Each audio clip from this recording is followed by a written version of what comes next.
સુરેન્દ્રનગર ચોટીલાના પ્રાંત અધિકારી એચ.ટી. મકવાણા એક એવા અધિકારી છે કે જેમની કાર્યવાહીઓ સતત ચર્ચામાં આવતી હોય છે. રેતી માફિયાઓ, ખનીજ માફિયાઓની સામે સફાઈઓ બોલાવ્યા બાદ હવે એચ.ટી. મકવાણા દ્વારા એવું તો શું કરવામાં આવ્યું છે કે જેને લઈ અને ચર્ચાઓ થઈ રહી છે. આ આખી બાબતને લઈ અને વાત કરીશું. નમસ્કાર, હું છું ઉજ્જવલ અને આપ જોઈ રહ્યા છો નિર્ભય ન્યૂઝ.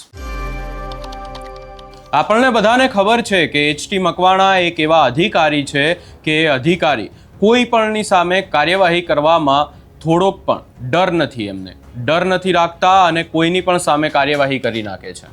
એવા જ આપણે જોયું કે ખનીજ માફિયાઓ, રેતી માફિયાઓનો ચોટીલામાં જે પ્રાંત અધિકારી છે એચ.ટી. મકવાણા, એમણે સફાયો બોલાવ્યો છે અને હવે તેમના દ્વારા એક નવી કાર્યવાહી કરવામાં આવી રહી છે. આ કાર્યવાહી કરવામાં આવી છે જે સર્કિટ હાઉસ છે એની અંદર ગેરકાયદેસર રહેતા અને કૌભાંડનો આ આખો જે પર્દાફાશ છે એ એચ.ટી. મકવાણા દ્વારા કરવામાં આવ્યો છે. ચોટીલા સર્કિટ હાઉસમાં ગેરકાયદેસર રૂમમાં રહેતા 4 લોકોને એમના દ્વારા ઝડપવામાં આવ્યા છે અને કહેવામાં આવ્યું છે કે આખી બાબતને લઈ અને પૂછપરછ હાથ ધરી અને જે પણ યોગ્ય કાર્યવાહી કરવાની હશે કાર્યવાહી પણ કરવામાં આવશે. પરંતુ એના પહેલાં જ્યારે એચ.ટી. મકવાણા દ્વારા રેડ કરવામાં આવી એ દ્રશ્યો ઉપર પણ નજર કરીએ.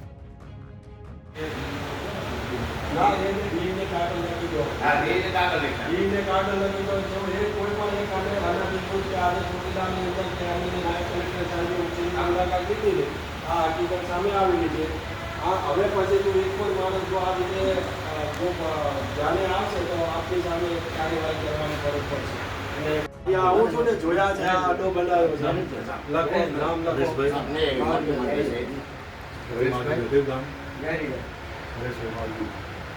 લખો ગાડી અને હરેશભાઈ કોલાભાઈ તેનાથી ઉંદર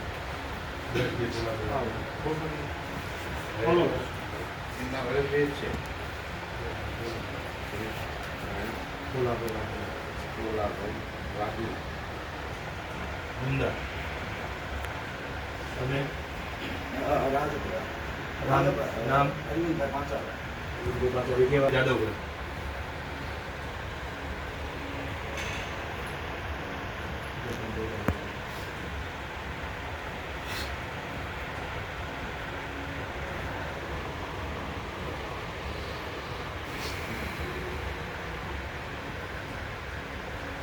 આ સરકારી સર્કિટ હાઉસ છે, બરાબર છે.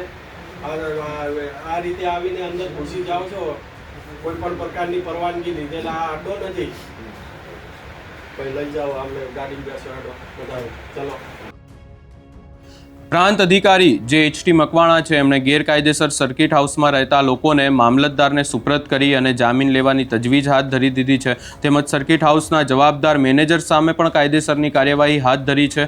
આખા ગુજરાતની જો વાત કરવામાં આવે તો ગુજરાતમાં પહેલો એવો કિસ્સો છે જ્યાં સર્કિટ હાઉસમાં ગેરકાયદેસર રહેતા લોકો સામે ચેકિંગ હાથ ધરવામાં આવ્યું છે અને કાર્યવાહી પણ કરવામાં આવી છે. આ સમગ્ર બાબતે તમારો શું અભિપ્રાય છે એ અમને કમેન્ટ કરી જરૂર જણાવશો અને અમારી ચેનલ નિર્ભય ન્યૂઝને લાઇક, શેર, સબસ્ક્રાઇબ કરવાનું ભૂલશો નહીં.